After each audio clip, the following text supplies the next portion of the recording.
Assalamualaikum warahmatullahi wabarakatuh. Pada kesempatan kali ini, saya Raffi Ramadan dan rekan saya Novel Reza Putra akan membacakan materi tentang just-in-time costing dan breakfast costing. Materi ini akan terbagi menjadi 5 materi. Yang pertama adalah konsep dasar just-in-time. Yang kedua, perbedaan sistem just-in-time dengan sistem tradisional. Yang ketiga, konsep breakfast costing. Yang keempat, hubungan breakfast costing dengan just-in-time costing. Dan yang terakhir, analogi dasar dari akuntansi keuangan. Materi yang pertama yaitu konsep dasar just-in-time. Just-in-time adalah sebuah filosofi manajemen operasional yang bertujuan untuk menghilangkan segala bentuk pemborosan dalam bentuk produksi, memastikan efisiensi dan responsivitas yang tinggi. Sistem ini menggunakan pull system yang dimana produksi hanya dilakukan berdasarkan permintaan aktual, bukan didorong oleh perkiraan.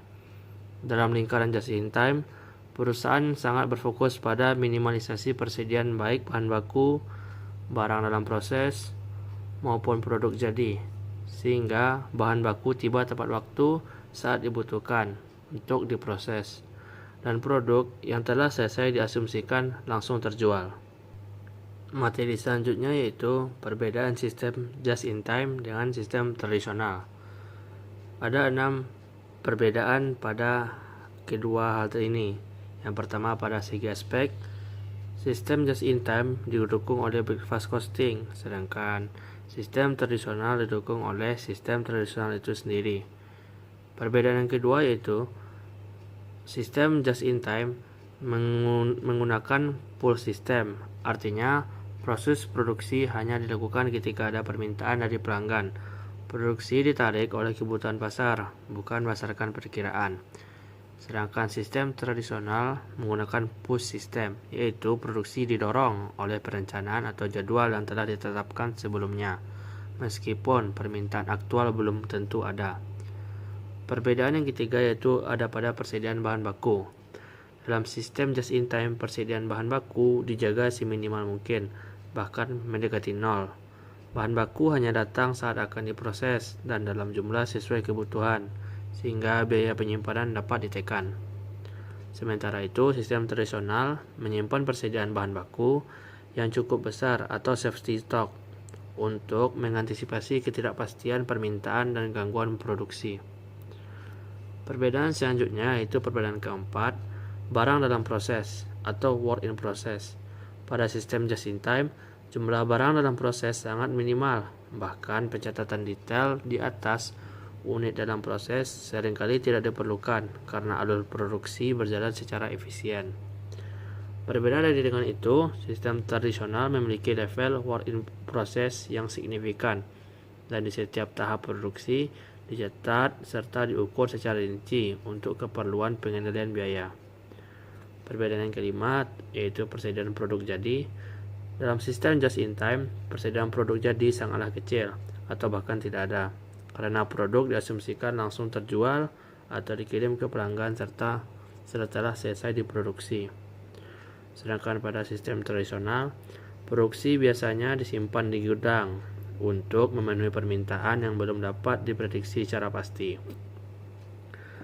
Perbedaan yang terakhir yaitu penanganan biaya overhead pabrik atau BOP.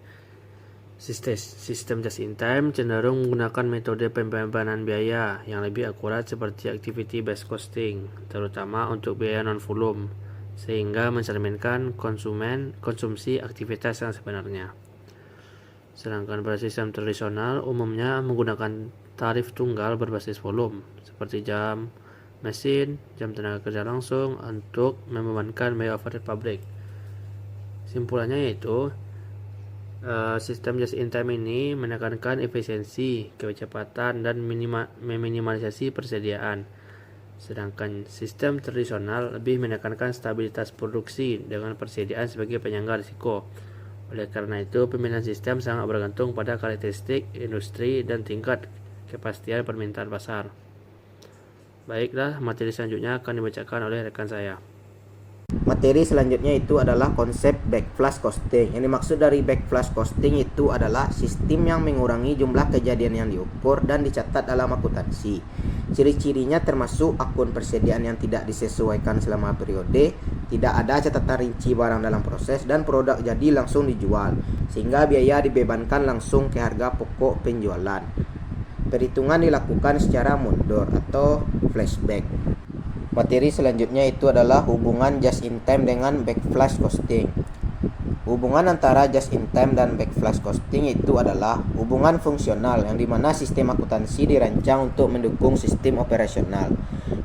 Dokumen Anda menyatakan bahwa backflash costing itu adalah sistem yang mengurangi jumlah kejadian yang diukur dan dicatat dalam akuntansi. Dan sistem ini biasanya diterapkan pada perusahaan yang menerapkan konsep just in time. Selanjutnya itu analogi dasar dari akuntansi keuangan. Analogi yang cocok untuk menggambarkan akuntansi keuangan itu adalah laporan hasil pertandingan sepak bola. Analogi laporan hasil pertandingan atau skor akhir. Bayangkan jika sebuah pertandingan sepak bola, akuntansi keuangan itu adalah papan skor dan statistik akhir setelah peluit panjang berbunyi. Poin yang pertama itu adalah fokus pada hasil akhir. Ia akan memberitahu dunia siapa yang menang, berapa skornya, dan bagaimana posisi klasemen pada saat ini. Poin yang selanjutnya itu adalah pihak eksternal. Laporan ini dibuat untuk penonton, investor, dan penyelenggara liga. Kalau dianalogikan akuntansi keuangan, maka itu adalah pemegang saham, bank, dan pemerintah. Poin selanjutnya itu adalah standar baku. Sama seperti aturan sepak bola yang universal, akuntansi keuangan harus mengikuti aturan baru seperti SAK atau IFRS agar semua orang bisa membandingkan hasil antar klub atau perusahaan yang berbeda. Sekian yang saya dapat sampaikan. Terima kasih.